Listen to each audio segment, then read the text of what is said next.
Saludos, bienvenidos a una nueva edición de Euronews Hoy. Gracias por acompañarnos una jornada más. Vamos a desgranar todos los detalles de la actualidad y las noticias más importantes en este momento de la jornada. Comenzamos con nuestros titulares. En plena pandemia, México se ha visto sacudido por un fuerte terremoto de 7,5 grados que ha dejado al menos 6 muertos y daños en cientos de viviendas. Confinamiento parcial en Alemania tras el rebrote en un matadero. Casi 1.600 personas han resultado infectadas de coronavirus en Renania del Norte-Westfalia. Siguen las cancelaciones de vuelos a pesar de la reapertura de las fronteras. Las asociaciones de consumidores denuncian una estrategia para obtener liquidez. Donald Trump afirma que el muro fronterizo paró la COVID, pese a que Estados Unidos supera con creces a México en número de muertos y es el país más golpeado por la pandemia. Perú cumple 100 días de confinamiento sin poder frenar los contagios y entre protestas por la crisis económica. El presidente Martín Vizcarra defiende su gestión. Como si no fuera suficiente con la epidemia de COVID, así sintieron este martes en un hospital de México el potente terremoto que sacudió el sur y el centro del país. Un seísmo de 7,5 grados en la escala de Richter que ha dejado al menos 6 muertos y provocado daños en cientos de viviendas. El epicentro se situó a 12 kilómetros de Crucecita, en el estado sureño de Oaxaca, pero sus efectos se sintieron con fuerza en Ciudad de México, a 700 kilómetros de distancia, donde hizo temblar a 22 millones de personas. En plena pandemia de coronavirus, este terremoto ha devuelto a la memoria de los mexicanos el último importante en 2017 que dejó 370 muertos. Sí, fue bastante fuerte, el edificio se movía muchísimo, sí se sintió bastante fuerte. Afortunadamente el edificio que estamos reforzando ya tiene la tercera parte de reforzamiento y eso ayudó a que el edificio aguantara, resistiera el movimiento tan fuerte. Sí, se sintió bastante fuerte. Con lo del COVID ya, esto como bien dices, ya, ¿qué más sigue, no? Este seísmo se produce mientras la pandemia avanza con fuerza, con un nuevo récord de contagios este martes, con 6.200 nuevos casos en un solo día. La COVID ya ha dejado cerca de 22.600 muertos. Confinamiento parcial en Alemania tras el rebrote en un matadero. Casi 1.600 personas han resultado infectadas de coronavirus en torno a un matadero en el oeste de Alemania. Los 1.553 contagiados en el matadero y sus familias, la mayor parte inmigrantes, están aislados en sus casas y en cadena se cierran cines, bares y gimnasios en toda la zona. Este martes las autoridades decretaron el cierre parcial de la vida pública en el distrito de Gütersloh, en Renania del Norte-Westfalia. Han resultado afectados 2 distritos. El objetivo es apaciguar la situación, ampliar las pruebas para determinar si el virus se ha propagado a la población a través de los trabajadores de Tönnies.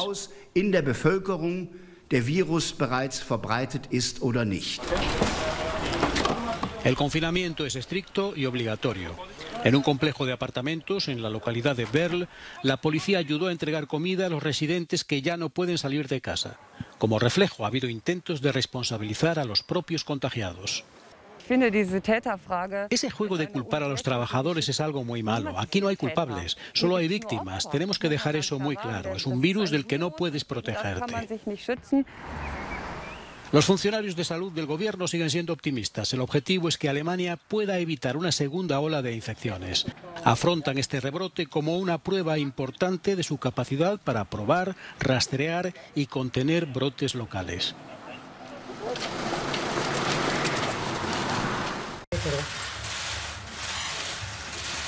España registra un muerto y 108 positivos de COVID-19 en las últimas 24 horas. Datos que llegan después de que el gobierno dijera que no va a volver al estado de alarma a corto o medio plazo pese a los rebrotes. Así lo afirmaba la ministra portavoz tras el Consejo de Ministros. El estado de alarma. Afortunadamente, el proceso de desescalada ha permitido que el sistema sanitario y fundamentalmente en el entorno de la atención primaria, que es el protagonista a la hora de prevenir y de detectar los brotes, esté realmente con una musculatura fuerte. El Gobierno no está estudiando ni en el corto ni en el medio plazo volver a decretar el estado de alarma. Afortunadamente, las situaciones epidemiológicas que vamos conociendo todos los días permiten afirmar que en este momento la pandemia está controlada. Si la situación sanitaria global del país cambiara de forma realmente importante, de forma drástica, circunstancia que no está en este momento ni en nuestra expectativa ni en los datos que vamos conociendo. Como ha hecho anteriormente, el Gobierno activaría todos los mecanismos normativos que tiene a su alcance para frenar la transmisión del virus. 2 días después del fin del estado de alarma hay rebrotes en varios puntos de la geografía española. El Gobierno de Aragón ha retrocedido 3 comarcas de Huesca y una de Zaragoza a la fase 2.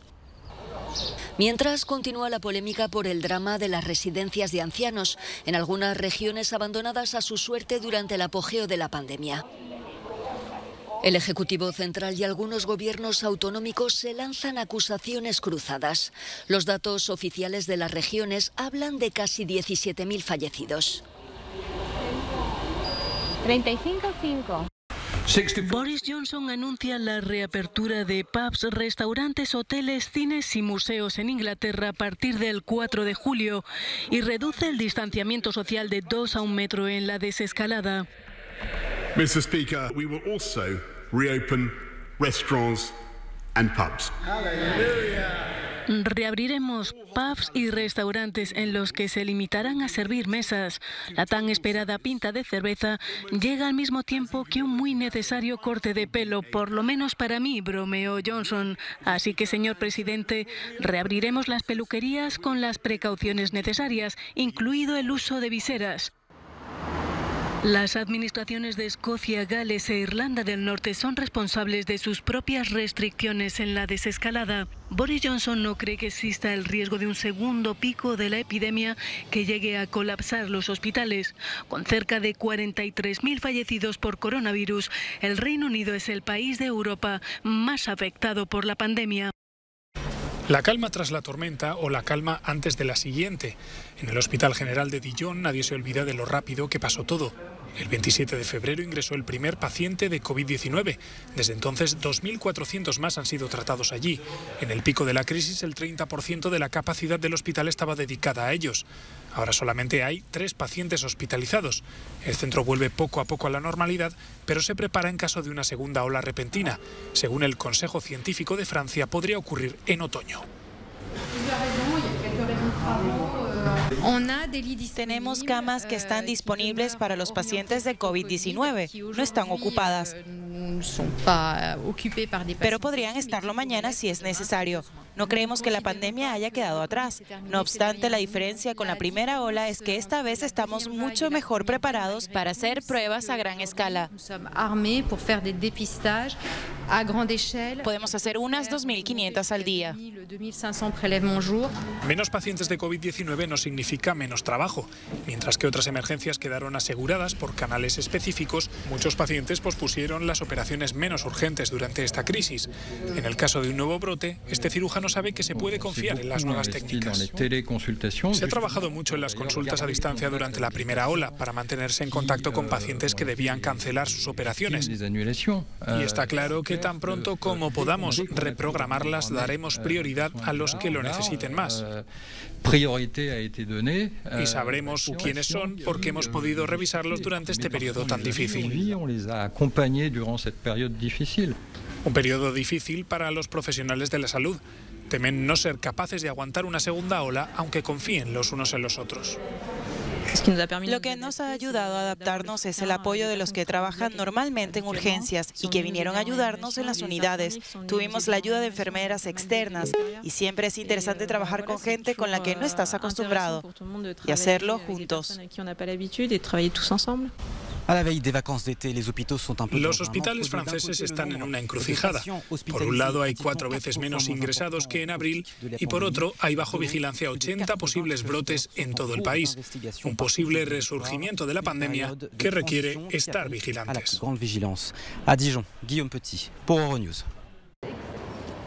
Las cancelaciones de vuelos siguen al orden del día, a pesar de la reapertura de las fronteras.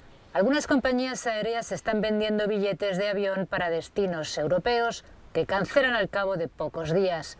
Tan solo en Bélgica, las asociaciones de consumidores reciben una decena de quejas al día y sospechan que podría tratarse de una estrategia para obtener liquidez. Hay que tomar 2 elementos en consideración. Por un lado, los precios eran muy atractivos, muy bajos, y una vez comprados los billetes fueron cancelados. Y segundo, cuando los clientes querían reprogramarlos, se encontraban con vuelos que habían multiplicado 50 o 100 veces el precio. Así pues, existe una estrategia para obtener un flujo de efectivo y cubrir las necesidades de la empresa. Euronews ha contactado con algunas de las compañías que más quejas han suscitado.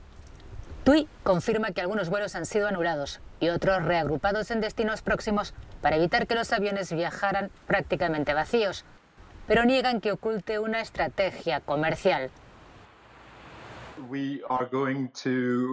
Vamos a reembolsar a todas las personas que cancelaron el vuelo, en cualquier caso, por lo que esta liquidez no permanecerá mucho tiempo en nuestras cuentas.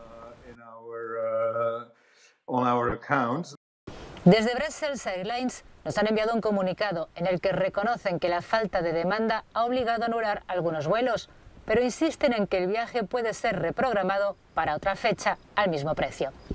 Todavía estamos a la espera de una respuesta por parte de Ryanair.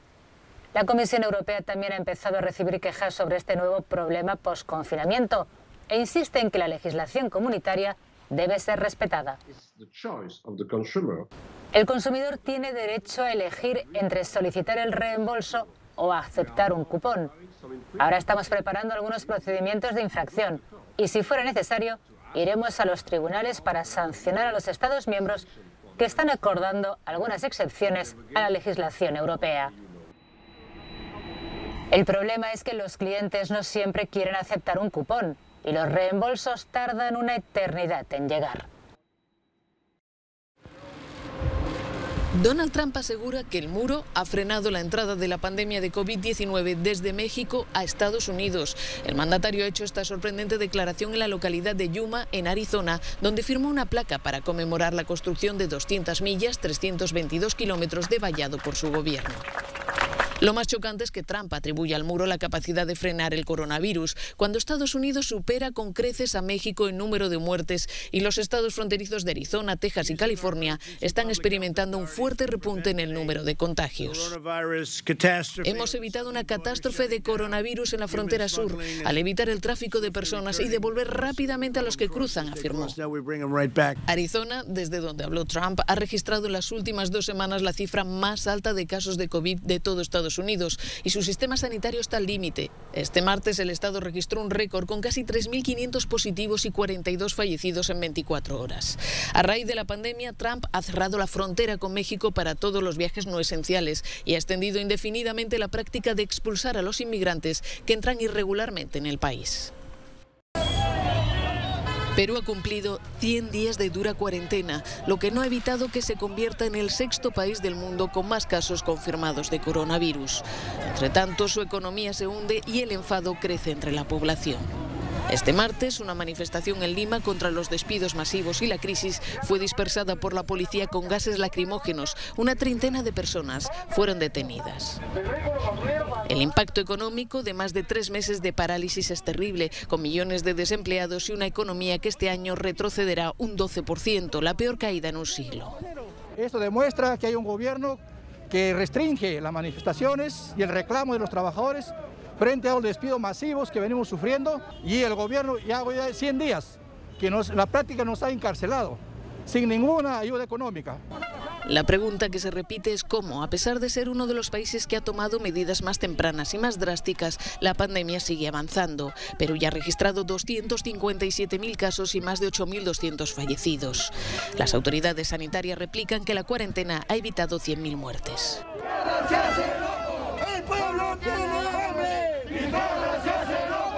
El presidente Martín Vizcarra defendió este martes su gestión y dijo que será la historia la que le juzgue durante una ceremonia para agradecer a Estados Unidos el envío de 250 respiradores mecánicos.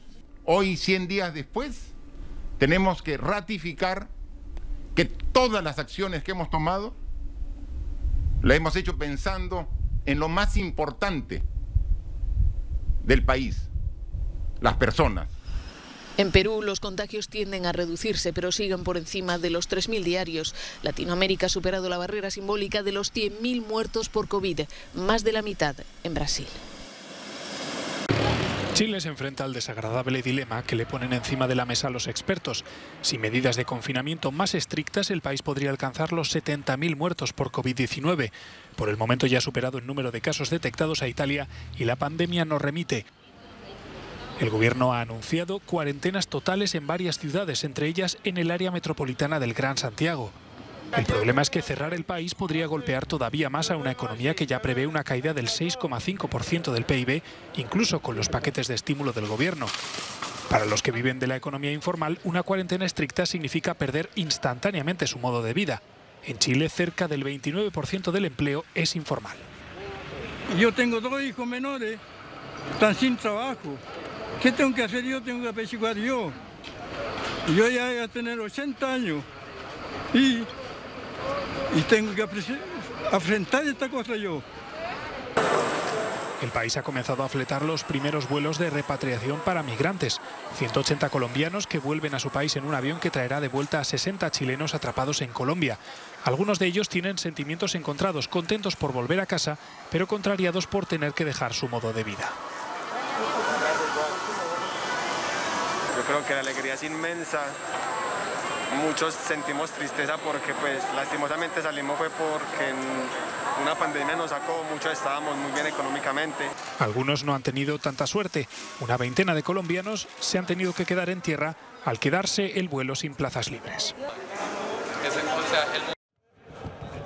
Novak Djokovic da positivo por coronavirus tras el torneo Adria Tour del que era organizador en Belgrado y Zadar. El tenista serbio ha confirmado que tanto él como su esposa Jelena están infectados, aunque sus hijos han dado negativo. Es el cuarto jugador contagiado en el torneo benéfico tras Grigor Dimitrov, Borna Koric y Viktor Troicki. Djokovic, que pensaba que se reunían las condiciones para el torneo, ha sido muy criticado por organizar un encuentro que no reunía las medidas de seguridad como el distanciamiento social o el uso de mascarillas. Entre los jugadores, sus esposas y entrenadores hay al menos 8 contagiados, aunque podría haber otros casos por confirmar. Troicki anunció el lunes que tanto él como su esposa embarazada también se han contagiado. El torneo, que nació con la idea de recaudar dinero para los más afectados por el coronavirus, ha resultado un fiasco. Después de esto, el número 1 del mundo podría no participar en el US Open 2020 que se jugará en Nueva York a partir del próximo 31 de agosto con un estricto protocolo.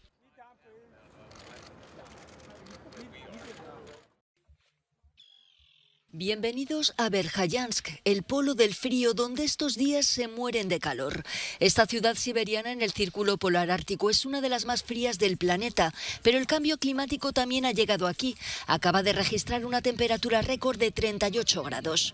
Sus 1.300 habitantes están acostumbrados a batir récords, pero en el otro extremo de hasta menos 68 grados. Nos hidratamos mucho, pero las gorras son muy importantes. Es genial, es exactamente lo que necesitamos para el verano. Las autoridades achacan las altas temperaturas a un anticiclón oriental. Aunque es habitual llegar a los 30 grados en verano en esta parte de Siberia, suele ser en julio. Cuando hay un anticiclón, el clima es soleado con algunas nubes. Ahora tenemos el periodo del solsticio de verano. El sol no desciende, el suelo se calienta constantemente, lo que ha causado este fenómeno. En general, los habitantes de estas ciudades frías agradecen la explosión de los termómetros, aunque solo sea una breve tregua. Hasta aquí llega esta edición de Euronews Hoy, no hay tiempo para más. Gracias, como siempre, por acompañarnos y saben que pueden seguir informándose en nuestros boletines televisivos y en nuestras plataformas digitales. Nos vemos en una próxima ocasión.